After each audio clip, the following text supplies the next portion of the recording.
तनिषा भिसे यांच्या मृत्यू प्रकरणी पुण्यातील दीनानाथ मंगेशकर रुग्णालयच दोषी असल्याचा ठपका महिला आयोगाच्या अध्यक्षा रुपाली चाकणकर यांनी ठेवलाय। 2 बाळांना जन्म दिल्यानंतर तनिषा भिसे यांचा मृत्यू झाला। दीनानाथ मंगेशकर रुग्णालयाने 10 लाखांची मागणी करत वेळेवर उपचार न दिल्यामुळे मृत्यू झाल्याचा आरोप तनिषा भिसे यांच्या कुटुंबियांनी केला होता। या प्रकरणी आरोग्य विभागाच्या उपसंचालकांच्या अध्यक्षतेखाली 4 सदस्यीय समितीने चौकशी अंती आपला अहवाल सादर केला।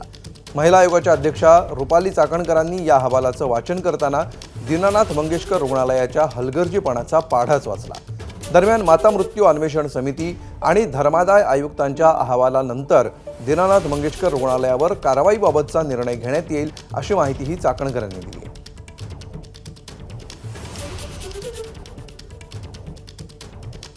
तर आरोग्य विभागाच्या या अहवालामध्ये नेमके काय ठपके ठेवण्यात आलेत पाहूया। तनिषा भिसेंवर 5.5 तास उपचार न करणारं रुग्णालय दोषी आहे। प्रचंड रक्तस्राव होत असतानाही दीनानाथ रुग्णालयाकडून उपचार करण्यात आले नाही। आरोग्य विभागाच्या चौकशी अहवालात दीनानाथ मंगेशकर रुग्णालयावर ठपका आहे। आरोग्य विभाग समितीकडून दीनानाथ, ससून, सूर्या आणि मणिपाल या रुग्णालयांची चौकशी करण्यात आली। दीनानाथ रुग्णालयाने ऑपरेशनची तयारी केली होती, मात्र ऑपरेशन आधी 10 लाख मागितल्यामुळे भिसे कुटुंबाचं मानसिक खच्चीकरण झालं। नियमाप्रमाणे धर्मादाय योजनेची माहिती भिसे कुटुंबाला दिली नसल्याचं उघड झालं। माता मृत्यू अन्वेषण समिती आणि धर्मादाय आयुक्तांच्या अहवालानंतर रुग्णालयावरच्या कारवाईबाबतचा निर्णय घेतला जाणार आहे। तर दीनानाथ रुग्णालयाने वेळेत उपचार न केल्यामुळेच तनिषा भिसेंचा मृत्यू झाल्याचं समोर येत आहे असंही या अहवालातून म्हणण्यात आलंय। दीनानाथ रुग्णालयाने तनिषा भिसेंच्या वैयक्तिक बाबी उघड करणं निषेधार्ह होत्या असंही रुपाली चाकणकर यांनी म्हटलंय।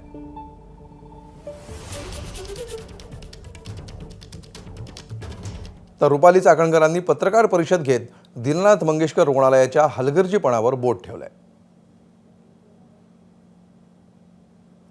5.5 तासाचा कालावधी हा रुग्णाला कोणत्याही पद्धतीची प्राथमिक उपचार सुद्धा मिळालेला नाही। ती जबाबदारी रुग्णालयाची होती, त्याच्यामुळे रुग्णालयाने हलगर्जीपणा केलेला आहे, मगरुरीपणा केलेला आहे। रुग्णालय पेशंटची ट्रीटमेंट सुरू असताना, कारण की पेशंट या अगोदर एकदा येऊन गेलेला होता, त्यांची ट्रीटमेंट चालू होती, फॉलोअपसाठी 2 तारखेला परत बोलवलं होतं, पण अतिशय रक्तस्राव होत असल्यामुळे 28 तारखेला गेलेल्या रुग्णाला उपचार करणं गरजेचं असताना सुद्धा रुग्णालयामधून त्यांच्यावर उपचार झालेले नाही, त्याच्यामुळे यामध्ये रुग्णालय दोषी आहे।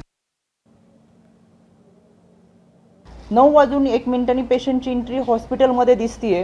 2:30 वाजता पेशंट हॉस्पिटलमधून बाहेर पडलाय। तब्बल 5.5 तास पेशंट हॉस्पिटलमध्ये असताना पेशंटला खूप मोठ्या प्रमाणात रक्तस्राव होत असताना सुद्धा कोणतेही प्राथमिक उपचार हॉस्पिटलकडून झालेले नाही।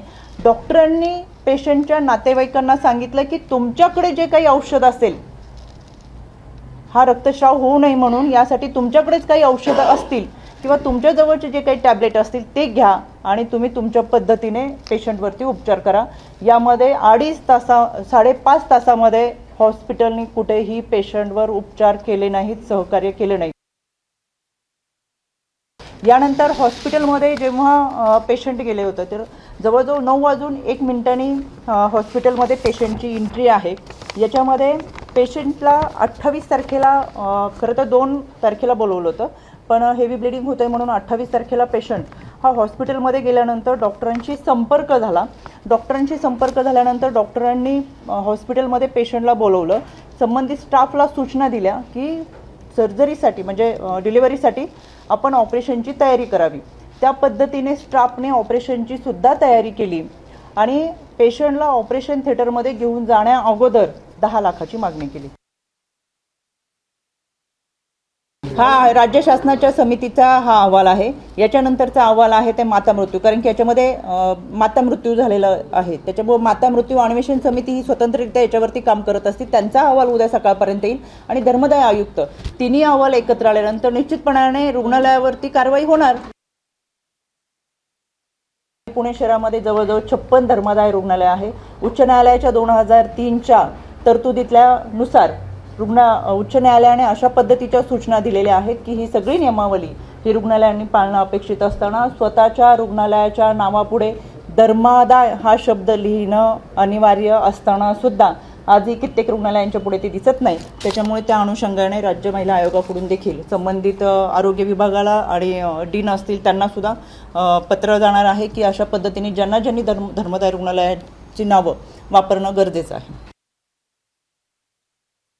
दीनानाथ मंगेशकर हॉस्पिटलनी स्वतःची जी समिती नेमली आणि त्या समितीचा जो अहवाल दिला त्या अहवालामध्ये स्वतःला वाचवण्यासाठी त्यांनी पेशंटच्या वैयक्तिक आयुष्याच्या ज्या गोपनीय गोष्टी आहेत त्या जाहीररित्या सोशल मीडियाच्या माध्यमातून मांडले. त्याचा मी निषेध करते. याच्यासाठी दीनानाथ मंगेशकर हॉस्पिटलला समज दिली जाईल आणि याबाबत या कुटुंबांनी ऑब्जेक्शन घेतलेलं आहे. तसं लेखी पत्र देखील त्यांनी आयोगाला दिले. एबीपी माझा, उघडा डोळे बघा नीट.